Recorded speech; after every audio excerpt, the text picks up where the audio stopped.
No quiero pasar aquí por experto ni mucho menos, sencillamente lo que quiero comentarles es una serie de elementos que hemos venido recolectando como experiencia en la entidad que tengo el placer de dirigir, el Fondo de Profesores y Empleados de la Universidad de los Andes, institución que yo creo que, guardadas las proporciones, debe tener muchas similitudes con ustedes, con el Fondo Fonduc. Y este fondo, nuestro fondo lleva más de 30 años trabajando en crédito hipotecario. De hecho, en este momento el 54% de nuestra cartera es cartera inmobiliaria.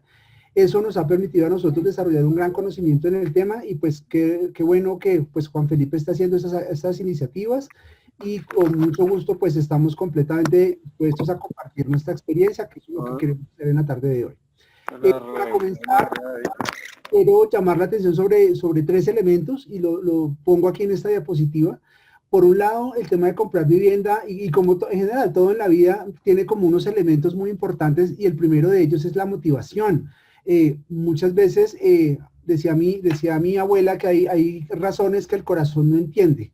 Entonces, mucho de lo que uno hace en la vida lo hace por pasión, por corazón, por sentimiento.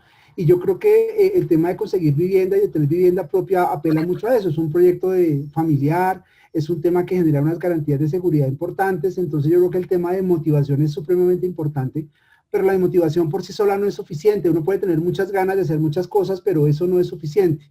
Hay que combinarlo con información, datos, tener claridad sobre a quién recurrir en cada momento específico del proceso. Entonces la información es clave y lo que yo busco acá es proporcionar una información, creo yo, valiosa. No es la totalidad ni mucho menos, pero sí lo que busco es despertar un interés y una expectativa en ustedes para que se motiven y por su propia cuenta empiecen a hacer muchas cosas, que es lo que busco al final del día y es generar acción. Esto arranca porque cada uno de nosotros empieza a moverse, a construir ese gran proyecto que es el proyecto de tener vivienda propia. Inicio con esto, pues resulta que mi abuela, como todas las personas mayores, era sabia. Y mi abuelita, yo desde pequeñito le escuché una frase muchísimas veces y ella decía que tener casa no es riqueza, pero no tenerla sí es pobreza. Y a mí me caló mucho eso en mi mente, yo me acuerdo mucho de esa frase en mi abuela. Y pasado el tiempo y de la posición que tengo ahorita como gerente de un fondo de empleados, llegué a la conclusión de que mi abuela, sin mucha formación académica, pero con mucha sabiduría, tenía razón. Mi abuela tenía razón. ¿Y por qué tenía razón la abuela? ¿Por qué la vieja tenía razón? Por varias razones. Primero, creo yo que el tema de la vivienda es un respaldo para el futuro. No sé si a ustedes les pasa, yo creo que han tenido casos cercanos, pero dadas las condiciones en las que estamos viviendo actualmente en los temas pensionales, cuando las personas se pensionan hay una caída drástica de ingresos. Les doy un ejemplo que está ocurriendo y los vivo todo el tiempo. No todo el tiempo, los vivo. Profesor de la Universidad de los Andes con un salario básico en gracia de discusión 13 millones de pesos más muchas cosas adicionales que tiene la universidad. Por alguna razón dejó de cotizar en Colombia porque se fue al exterior a hacer un posgrado, a tener unas muy buenas oportunidades laborales. Estaba en fondo privado de pensiones y hace como 4 o 5 años se pensionó con un salario de 1.700.000 pesos. Este hombre, yo cada vez que lo veo, está más deteriorado, tiene una salud completamente deteriorada y él nunca pensó que el futuro iba a ser como tan duro con él. Entonces yo creo que tener propiedades para personas como nosotros que somos empleados, que somos profesores, que muchas veces no tenemos otro tipo de actividades de emprendimiento, de empresas por fuera y demás, son una muy buena alternativa y constituyen un respaldo real para el futuro. Creo yo que uno, pues financieramente hay personas que pueden de pronto tener posiciones en contra, pero yo creo, por lo que me decía mi abuela y por lo que he encontrado, que cuando uno está haciendo un pago de un arriendo, pues se constituyen un gasto, mientras que cuando yo estoy haciendo una compra de una vivienda, cada mensualidad que yo pago es una cuota que estoy pagando para ser un poco más propietario de ese dinero que estoy adquiriendo. Entonces es una inversión. O sea, una cosa es mucho más interesante tener inversiones que hacer gastos. No solo eso, en cosas personales, esto aplica mucho para las señoras. Entonces, si yo quiero pintar el cuarto de verde, rojo, amarillo, no tengo ni idea el color que quiera, si quiero tumbar una pared, abrir una ventana, clavar un cuadro, todo ese tipo de cosas las puedo hacer en mi casa. Si no estoy en mi casa, seguramente puedo tener problemas y cada vez que uno va a clavar una puntilla empieza a pensar, ¿será que la puedo clavar o no la puedo clavar? Entonces hay una sensación de propiedad que se genera al momento de tener un techo propio. No solo eso, sino que además en Colombia creo yo que podemos gozar de unos beneficios importantes en valorización. No sé cómo sea en Popayán, me imagino que es igual, pero aquí en Bogotá, por ejemplo, en muchas zonas se han tenido unos impactos importantes en valorización. A nivel personal he tenido la posibilidad de adquirir inmuebles que a la vuelta de 3, 4, 5 años, después de haberlos disfrutado o de haberlos arrendado inclusive durante un tiempo, puedo venderlos casi que al doble del precio, por ejemplo. Entonces, estos son elementos que en este país existen. Nuestras ciudades intermedias tienen mucha posibilidad de desarrollo. Creo yo que Colombia todavía tiene un déficit habitacional muy grande, entonces todavía hay perspectivas de valorización. Y además la tierra es finita. También decía mi abuela que tierra no hacen más. Entonces, de alguna manera las propiedades y los inmuebles son bienes limitados, bienes escasos, con una población que viene creciendo de una manera importante. Entonces, eso todavía deja espacios a la valorización. Claro, entrará una discusión con algunas personas que empiezan a mencionar temas como burbujas inmobiliarias, como especulaciones de precios. Puede ser, no estamos exentos de absolutamente nada, pero yo creo que la historia y las proyecciones, por lo menos a nivel de los próximos años, perciben que aún hay posibilidades de valorización, porque nuestra sociedad, nuestro país en general todavía está en vía de desarrollo. Es un vehículo de ahorro. Yo tengo una amiga que ella alguna vez estaba pensando en hacer una adquisición de un título de ahorro educativo para la universidad de su hijo, que tiene 2 años. Dijo, no, más bien yo voy a comprar un apartamento. Y pues compró uno para su hijo. Hace poquito tiene otra niña y compró otro apartamento. Y los apartamentos los nombran por el hijo. Este es el apartamento de para la universidad de Daniel y este otro es el apartamento para la universidad de María Alejandra, perdón. Entonces, son personas que identifican que es un vehículo de ahorro. Ella me decía en su momento, vamos a hacer esta inversión, lo vamos a pagar, después de que lo acabemos de pagar, vamos a ahorrar ese arriendo en un producto de ahorro como tal, y si es necesario, cuando llegue el momento de la universidad, pues vendemos ese apartamento o inclusive lo hipotecamos y ahí está la plata para la universidad de este muchacho. Entonces son vehículos de ahorro que eventualmente pueden tener problemas, no son sofisticados, pero son vehículos de ahorro reales. Y yo creo que es una herencia para los hijos. Digamos que cuando yo era más pequeño le escuchaba a mis padres que decían que la mejor herencia que uno le puede dejar a los hijos es el estudio. Estamos totalmente de acuerdo. Pero si además nos dejan una casita, pues no estaríamos para nada bravos. Entonces creo yo que es una herencia interesante para los hijos, aquellos que tenemos hijos. Si los que tienen nietos, pues yo creo que pues uno no tiene tanta consideración con sus nietos seguramente, pero pues si hay un espacio de herencia para sus nietos, no lo desaprovechen. Para iniciar voy a hablar de algunos conceptos básicos. Muchas veces yo creo que en los procesos humanos las asimetrías de información entran en contra, juegan en contra de las personas. Entonces quiero como manejar unos conceptos para que se vuelva como un lenguaje común, que al final muy rápidamente lo que busco es articularlos. Conceptos importantes que tienen que ver con estos temas. Créditos hipotecarios, leasing habitacional y créditos de consumo. Un crédito hipotecario es un crédito que uno adquiere a través de una entidad como un fondo de empleados, una entidad financiera, un banco, una cooperativa de ahorro y crédito, en donde le prestan a uno un dinero para que en un largo plazo adquiera ese inmueble y lo pague en un largo plazo, donde la garantía de ese inmueble es el mismo, de ese crédito es el mismo inmueble. Es decir, si uno no paga, sencillamente el banco hace un proceso jurídico y uno pierde ese inmueble. Normalmente los créditos hipotecarios tienen unas altísimas tasas de moralidad, porque de mora en cuanto al cumplimiento, porque la gente no juega con sus casas. Además es un pésimo negocio no pagar, porque de entrada un crédito hipotecario presta entre un 70 y un 80% del valor comercial, el resto lo tiene que poner uno, y si uno se deja colgar de entrada y pierde el inmueble, pues de entrada está perdiendo la plata que uno ha colocado, y no solo eso, sino que además todo el tema jurídico coge unos volúmenes importantes de los recursos que se tienen, y es un pésimo negocio dejar perder un apartamento, una casa, una finca, un lote por un crédito hipotecario en mora. Entonces, esos son los créditos hipotecarios. Por el contrario, el leasing habitacional es un producto, un producto financiero en donde uno usufructúa o recibe un inmueble para el gozo de uno y su familia, pero uno no lo está adquiriendo, sino que hay una figura en donde el que lo adquiere es un banco, y uno lo que hace es pagar un arriendo donde la última cuota es un arriendo con opción de compra, y al final del día uno termina pues adquiriendo el inmueble después de que paga la última cuota. Eso para personas como el común, como nosotros, termina siendo indistinto el leasing habitacional o el crédito hipotecario.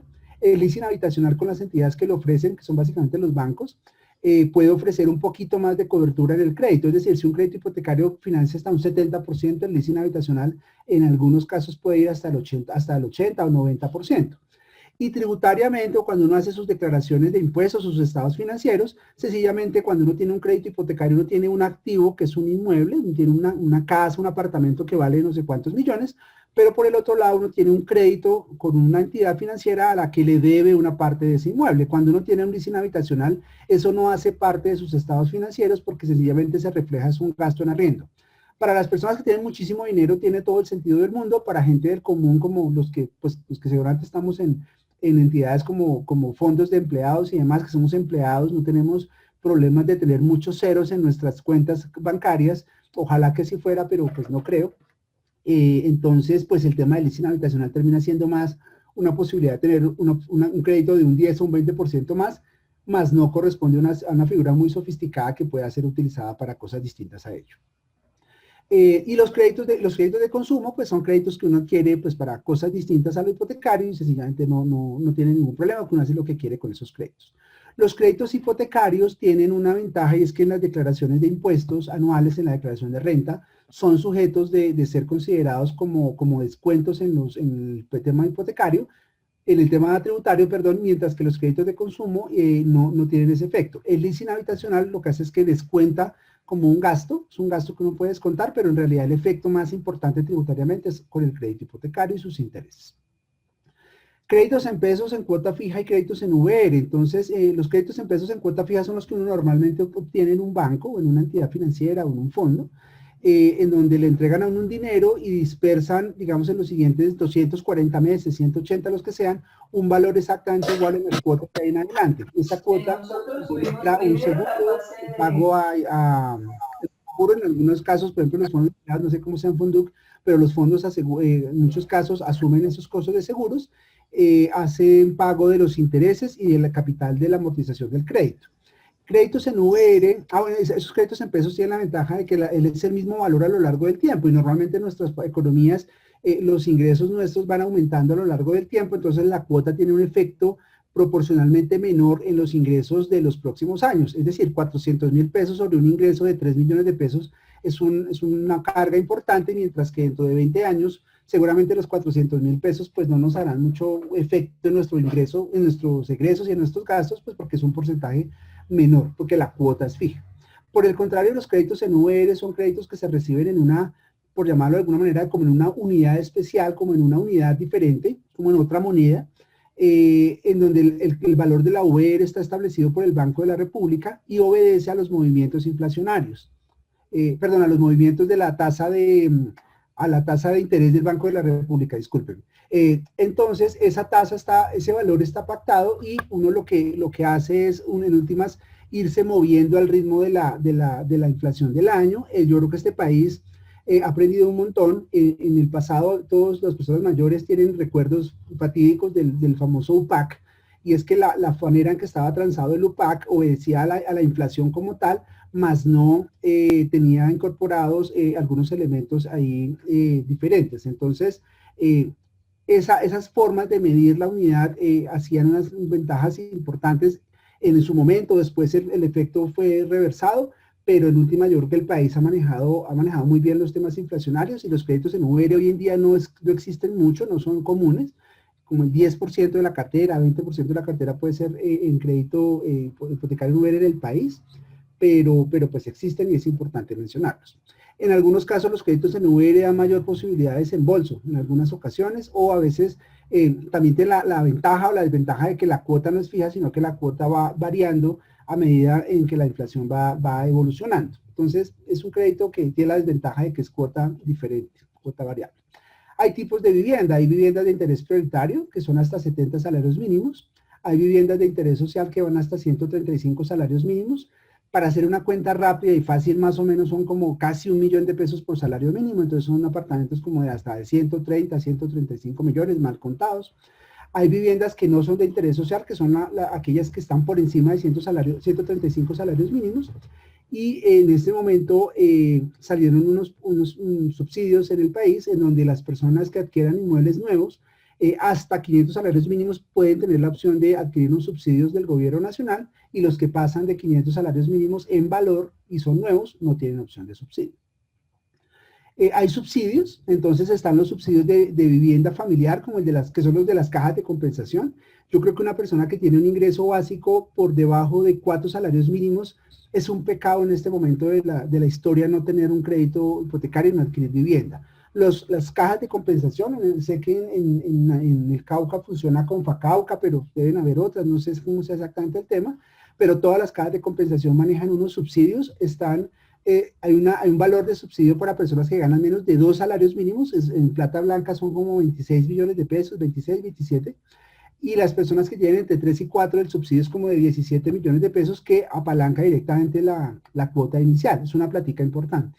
Pero no solo está eso, sino que hay otros subsidios que llaman subsidios concurrentes, que son los subsidios que ofrece el gobierno nacional, que son hasta 30 salarios mínimos, y van dirigidos a la cuota inicial. Si uno hace como la tarea bien hecha y la jugada bien hecha, como diría alguna persona, uno podría sacar sin problema los dos subsidios, y por eso se llaman concurrentes, porque se pueden sumar. Es decir, una persona si es sujeto de la política y hace muy bien la tarea, podría llegar a tener hasta más de 40, 45 millones de pesos en subsidio, una parte del gobierno nacional y otra parte de los de la caja de compensación. No solo eso, sino que además está un fondo que creó el gobierno colombiano hace como unos 8 años, se llama el Fondo de Reserva para la Estabilización de la Cartera Hipotecaria, o FRESH, más fácil, y es que cuando uno saca ciertos subsidios, ciertos créditos y hay unos cupos en el gobierno nacional, uno puede acceder a este tipo de subsidios. Son subsidios en tasa, en los casos de vivienda de interés social son hasta de 4 puntos, es decir, el gobierno nacional le ayuda a uno a pagar parte de los intereses que uno tiene que asumir por ese crédito, y son subsidios que van hasta 7 años normalmente. Entonces, eso existe. Hubo en el pasado algunos pequeños programas como los FRESH, los PIPE, el PIPE 1, el PIPE 2, que eran específicos para algún tipo de población en algún momento, pero pues en general el que se mantiene es el de los FRESH.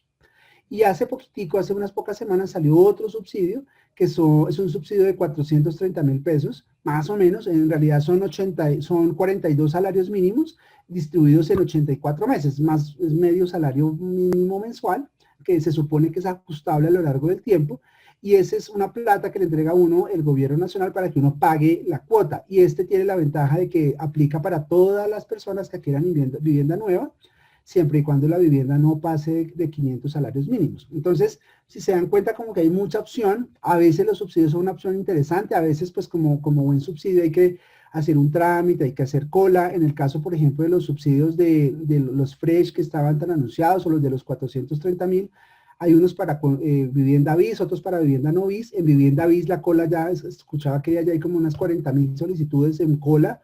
Entonces, pues, como todo subsidio, pues tiene mucha demanda, y pues es de acuerdo al proceso que se surta para su asignación, pero en principio existen esas posibilidades. Otro tema importante, las cuentas AFC son unos productos de ahorro que normalmente tienen los bancos. No sé si en Funduc lo tengan, pero los fondos de empleados también tenemos la posibilidad de ofrecer cuentas AFC. Son unos tipos de ahorro que se destinan específicamente para la compra de vivienda y tienen un beneficio tributario, y es que cuando se hacen los traslados y los depósitos a estas cuentas, no son sujetas de retención en la fuente. Si uno usa ese dinero para una cosa distinta a la vivienda, tiene que hacer el pago de las retenciones que no se hicieron en su momento, se llaman las retenciones contingentes, pero básicamente es un beneficio que existe, y uno puede utilizar esos recursos con propósito específico para pagar su crédito, y no solo eso, sino hacer un beneficio tributario importante. Está el tema de los beneficios tributarios. En la parte de los créditos de vivienda están los intereses que uno paga por el crédito hipotecario, y están los beneficios de las cuentas AFC. Uno eventualmente puede combinar los dos casos. Por ejemplo, en nuestro caso, en el fondo nuestro, tenemos el producto AFC, los asociados envían los dineros a la cuenta AFC, y nosotros de la cuenta AFC lo pasamos al crédito hipotecario. Entonces, se tienen esas ventajas. ¿Qué problema tiene esto? El gobierno nacional ha venido haciendo unas reformas tributarias en los últimos años, y el tope máximo de beneficio que uno tiene como empleado es un 30% del ingreso. Entonces, esos tienen techo, entonces en ocasiones esos beneficios tributarios se vuelven inocuos, pero pues existen. hay que determinar muy bien los montos de crédito, la capacidad de endeudamiento y el ingreso familiar. Entonces aquí los montos, pues uno quisiera tener mucho crédito y es válido, pero estar amarrado a la capacidad que uno tiene como familia. Normalmente los expertos dicen que hasta el 30% es como lo que se recomienda tener como crédito hipotecario o como crédito para la vivienda. Más allá, pues puede tener uno algunos problemas y puede implicar como hacer cuentas muy alegres, pero en principio lo que se busca es que la gente esté en 30% máximo. Puede uno tener uno de golpe algún sobreendeudamiento adicional, pero es como lo que se establece. Y pues aquí en el crédito hipotecario normalmente, no sé cómo funciona en el caso de Fonduc, pero normalmente uno podría eventualmente considerar ingresos adicionales o familiares. Están las cesantías y los compromisos de cesantías. Uno puede utilizar sus cesantías para la cuota inicial y en el futuro, digamos que uno hace la negociación con sus cesantías hoy para la cuota inicial, pero como uno sigue trabajando y sigue generando cesantías, esas cesantías uno las puede destinar para hacer abonos al crédito hipotecario y no tienen ninguna restricción al respecto. Están los seguros. Entonces cuando uno quiere un crédito hipotecario, pues está el seguro de deuda. Es un seguro que se adquiere en caso de un fallecimiento, la deuda queda paga y pues ese seguro asume ese costo. Y además hay que hacer un pago de unos seguros de incendio y terremoto, y es como los inmuebles son garantía del crédito, pues toca garantizar que si pasa alguna situación de estas, pues no, el inmueble se pueda reconstruir y la garantía permanezca incólume. Pues ustedes en Popayán claramente conocen cómo es este tema de los terremotos. De hecho, el fondo nace como fruto de una calamidad de esta, de una catástrofe de este tipo, pero esos seguros siempre aplican en el crédito hipotecario. Están los avalúos y estudio de títulos, son un proceso técnico que se hace.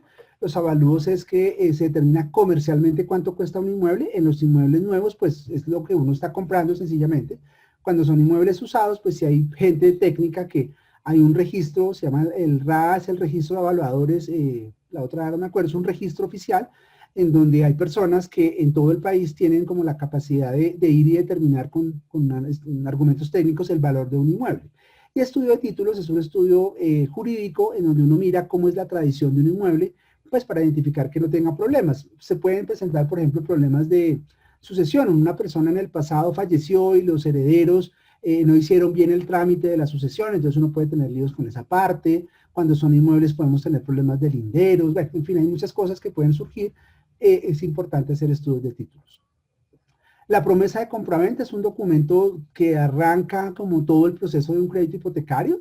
Es un documento que tiene básicamente como las condiciones del negocio. Entonces en la promesa yo le prometo a usted que lo voy a vender y entre los dos acordamos cómo se lo separo, cuándo le voy a dar los desembolsos iniciales, cuándo vamos a escriturar, en qué notaría, en qué fecha, en qué hora, cuándo le voy a desembolsar la plata, cuándo me va a entregar usted el inmueble. Está como todas y cada una de las condiciones de ese negocio. Las arras del negocio es como el costo de deshacer el negocio. Entonces uno establece en la promesa de compraventa si alguna de las partes se echa para atrás en el negocio en buen castellano, pues eso tiene un costo y se llaman las arras de los negocios. Eso está establecido. Hay que ser muy hábil, digamos, muy juicioso como en tener en cuenta todos los elementos de una promesa de compraventa, y este pues es muy importante. Hay un proceso que hay que hacer en algún momento y es la escrituración y la hipoteca. Escrituración es cuando uno se reúne en una notaría con el vendedor y el comprador, establecer ante un notario un proceso de traspaso de compra-venta de la propiedad de ese inmueble. Y la hipoteca pues es un documento también que se genera en la notaría donde el inmueble queda respaldando un crédito hipotecario. Estos procesos tienen unos costos. Entonces cuando uno va a esa notaría no puede llegar sin 5 porque le va muy mal, pues porque el costo notarial vale un montón, los gastos notariales son un desembolso importante.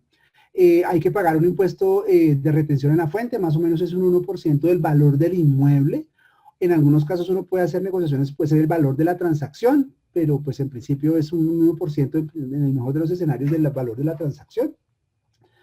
Digo el valor de la transacción porque en ocasiones, por ejemplo, si es un crédito, la hipoteca puede ser, la compraventa es por el valor del inmueble, que uno está haciendo el proceso de compra, pero a veces pasa, ustedes se van a dar cuenta, en donde una persona dice, tengo una casa que vale 1.000 millones de pesos, hacemos la negociación por 1.000 millones, pero dicen, oiga, no hagamos el negocio ante la notaría por 1.000 millones, sino por 500, porque de golpe si lo hago por ese valor no me conviene por términos de impuestos o yo qué sé. Entonces es un 1% del valor que uno está estableciendo y esta retención en la fuente la paga el vendedor. El gasto notarial es más o menos el 0.3% del valor de la transacción, la mitad la paga el vendedor y la mitad la paga el comprador. Esto es como lo estándar. Uno eventualmente puede, hay personas muy hábiles en las negociaciones y como que terminan cargándole a la contraparte todos estos gastos, pero esto es como lo estándar. Hay que hacer unos pagos de beneficencia, digamos, en el país hay entidades de beneficencia nacionales, y pues eso reciben un 1% del valor de la transacción, eso lo paga el comprador. Hay un impuesto de registro que es el 0.5% de la transacción y eso lo paga el comprador.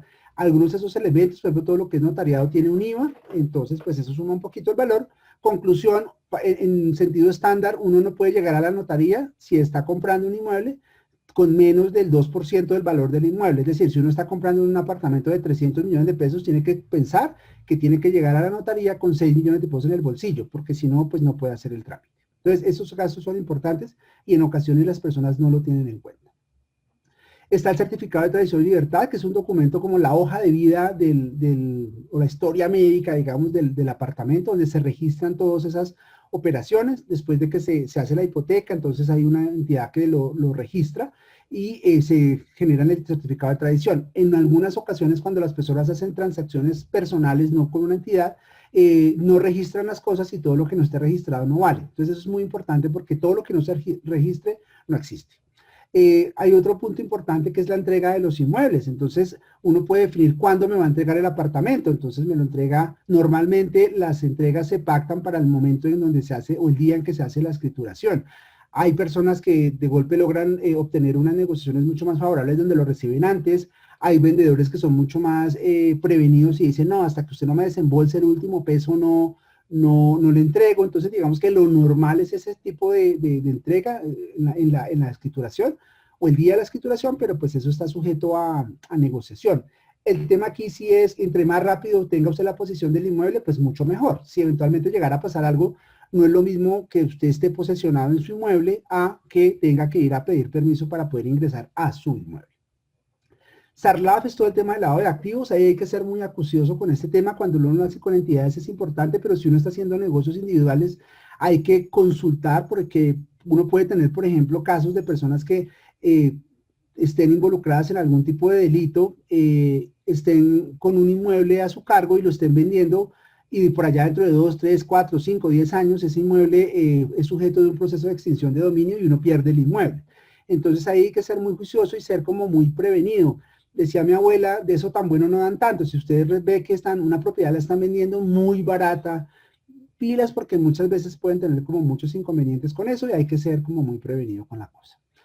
Y en general yo diría que hay que tener mucha cautela, mucha planeación, ser muy estratégicos y siempre estar recibiendo mucha orientación en cada momento. Cuando uno está decidiendo dónde comprar, pues seguramente puede uno orientarse mucho con personas que sean expertas, donde uno está encontrando la mejor ubicación, las mejores valorizaciones, los mejores sitios. Cuando está uno haciendo el proceso de negociación, pues alguien que sea muy ávido para los negocios puede ser importante. Cuando uno está haciendo ya el trámite, pues seguramente el fondo puede ser un aliado estratégico, pero en cada momento yo creo que uno necesita distintas orientaciones. No hay que emocionarse tanto, ser como muy de cabeza fría y tomar este proceso paso a paso y de manera paulatina, con mucho juicio y mucha prevención.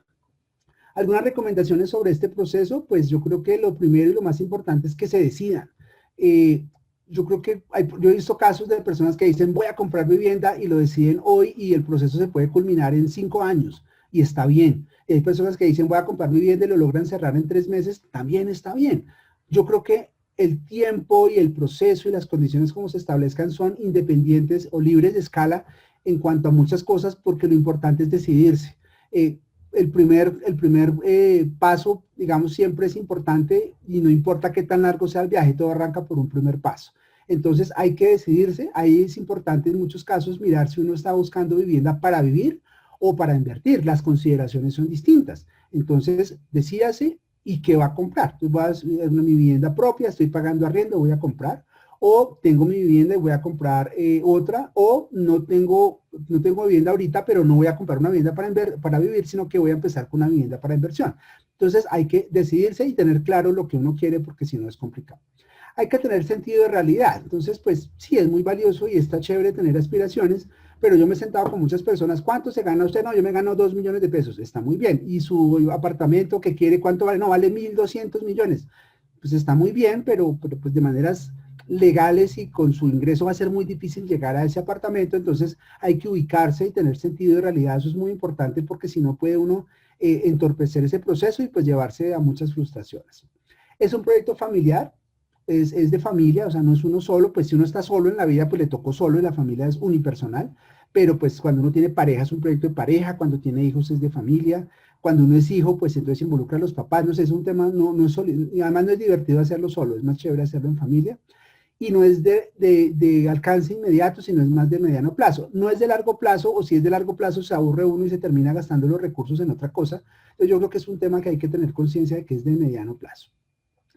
Hay que pensar en que uno necesita tanto plática disponible rápida como inmediata para cosas como la cuota inicial, la escrituración, el trasteo, las cortinas, las adecuaciones, la pintura, bueno, todas esas cosas que se presentan cuando uno está adquiriendo vivienda, la cama ya no me cabe o los muebles que tenía ya como que se me ven mal, todas esas cosas hay que tenerlas en cuenta, pero uno necesita recursos para eso, pero también recursos de largo plazo para la adquisición del inmueble, entonces es un tema de corto y largo plazo simultáneamente.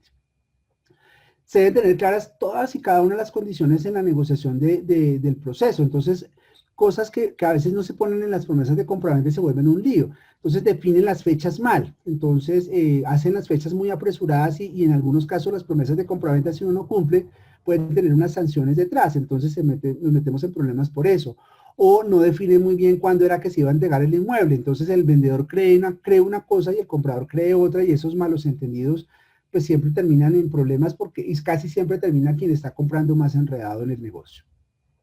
Hay que asesorarse de expertos, siempre lo insisto, en todo momento. Yo creo que aquí se vale preguntar. Yo cuando dicto clase a los estudiantes de la universidad le digo que no hay preguntas tontas, sino que hay tontos que no preguntan.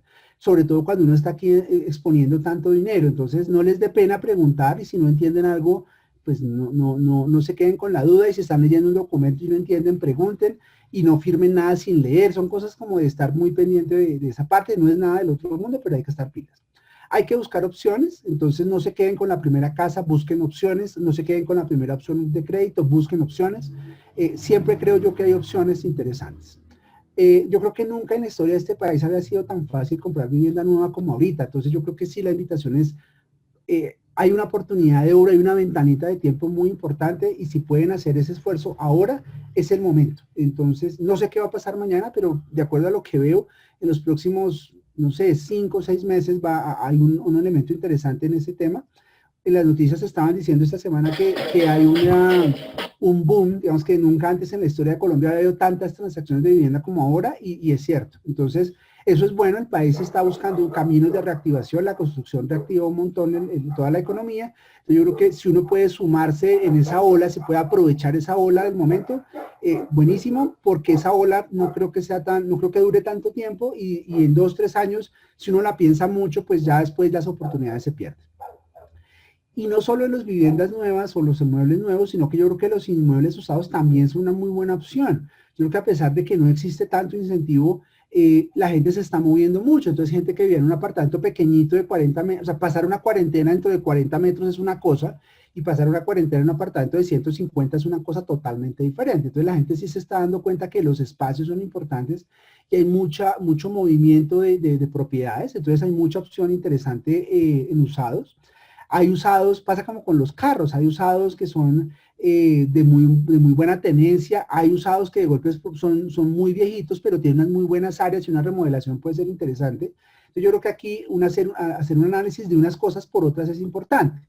Por ejemplo, en el caso particular mío, mi esposa es diseñadora de interiores y nosotros cuando estábamos buscando apartamento, queríamos un apartamento con buena área, con una buena área, en un buen sitio, lo más destruido que se pudiera. Otras personas dirán, no, ese no es mi opción y está bien, pero creo yo que los usados ofrecen muchas posibilidades y hoy en día hay muchas empresas para todo el tema de remodelación que terminan siendo valiosas y comprar un apartamento usado con buenas características más una remodelación termina siendo un inmueble casi como nuevo y a un precio de golpe de manera importante mucho más bajo que un inmueble nuevo. Entonces, esas unas por otras funcionan. Obviamente hoy en día los inmuebles nuevos tienen las áreas sociales, la piscina, la cancha de no sé qué, que en los inmuebles antiguos difícilmente se tienen, pero insisto, unas por otras y está muy bien. Seguramente yo creo que el fondo puede ser un excelente aliado, inmejorable creo yo para este proyecto, y pues la idea es que invitarlos a que usen ese aliado que tienen. Cuando yo menciono mucho orientación, ustedes y nosotros los que estamos en los fondos tenemos una ventaja buenísima, y es que tenemos una persona una entidad que nos que quiere lo mejor para nosotros y está ahí para ayudarnos. Entonces hagan uso de esa posibilidad que no todo el mundo la tiene. Y algunos sitios interesantes, y con eso termino, pues si hay alguna pregunta con mucho gusto. Por un lado está pues el sitio de la Feria Inmobiliaria que mencionaba Juan Felipe, que los felicito por ese esfuerzo que están haciendo, muy chévere, pues puede tener en el alcance regional y local, pero está muy bien, vi unas cosas muy interesantes. Hace unos años conocí Popayán, me encantó, y pues creo yo que hay muy buenas cosas allí. Esta semana y hasta finales de octubre creo que en este momento está activado una feria virtual, se llama el Showroom Inmobiliario. Aquí los dejo, esta presentación se la mando a Juan Felipe para que la comparta con ustedes sin problema, y es un sitio donde uno se registra fácilmente, hay inmuebles en todo el país, y hay unas opciones pues como todo interesantes. Ya este año han habido como 3 o 4 eventos grandotes de este tipo, ferias inmobiliarias virtuales. Este es uno que está ahorita y va a estar hasta final del mes. Hay un simulador de gastos notariales, es súper chévere porque uno coloca cuánto vale el inmueble y le distribuye uno cuánto tiene que pagar por cada cosa para que se tenga claro. Y aquí sí es importante con esta presentación, al momento de negociar con el comprador, o si ustedes están vendiendo en la posición de vendedores, pues que sepan cómo son las condiciones estándar, lo cual no quiere decir que esas sean. Entonces yo he visto negocios, por ejemplo, donde el asociado dice, uy, compré ese apartamento y logré que el vendedor asumiera el 100% de los gastos notariales. Y usted es un duro para negociar. Hay personas que están vendiendo un inmueble y dicen, uy, logré que el comprador asumiera todo, y pues lo felicito, eso está muy bien. Pero en general hay como un estándar, que es el que está acá, pero el valor exacto se puede simular en este sitio, que es bien interesante y es muy fácil. Hay un sitio, pues Juan Felipe tiene en el fondo un simulador, pero pues seguramente también se puede acceder. Simuladordecréditos.com, uno coloca el valor del crédito y la tasa y no sé qué, y le saca a uno cuánto es el valor de la cuota, que es muy fácil. Y ahorita con la feria inmobiliaria que mencionaba Juan Felipe en Analfe, hemos hecho pues muchas conferencias y actividades y cosas de este tipo. Hemos hecho como unas 6 o 7, yo creo, de distinto orden, de distinto tipo, distinto enfoque, y en el canal de YouTube de Analfe están todas. Entonces, yo creo que si uno dispone más o menos de unas 2 o 3 horas, encuentra uno, por ejemplo, la persona que es el gerente de Marval, y le dice uno, como hablamos de ubicación, habrá otras personas que le dicen uno de planeación financiera, bueno, hay como muchas cosas. Esto pues digamos es como un brochazo por muchos temas, pero creo yo que en ese canal puede uno encontrar cosas bien interesantes en ese proceso de adquirir vivienda. Esto, insisto, es un tema de motivación. La idea es que le genera a uno muchas preguntas abiertas y pues animarse. No es ciencia de cohetes tampoco, esto no es ninguna cosa complicada, ni mucho menos, pero pues uno no compra vivienda todos los días, entonces se vale no saber muchas cosas. Entonces, pues la idea sí es tomar información, tenerla clara, porque la asimetría de información en estos casos puede costar mucho y puede estar en contra de uno. Eso era lo que quería, Juan, espero no haberme demorado tanto. Este es mi correo electrónico. Si alguna persona tiene bien, algún otro manda un correo, no tengo ningún inconveniente, pues alguna inquietud puntual, con mucho gusto estoy para colaborarles.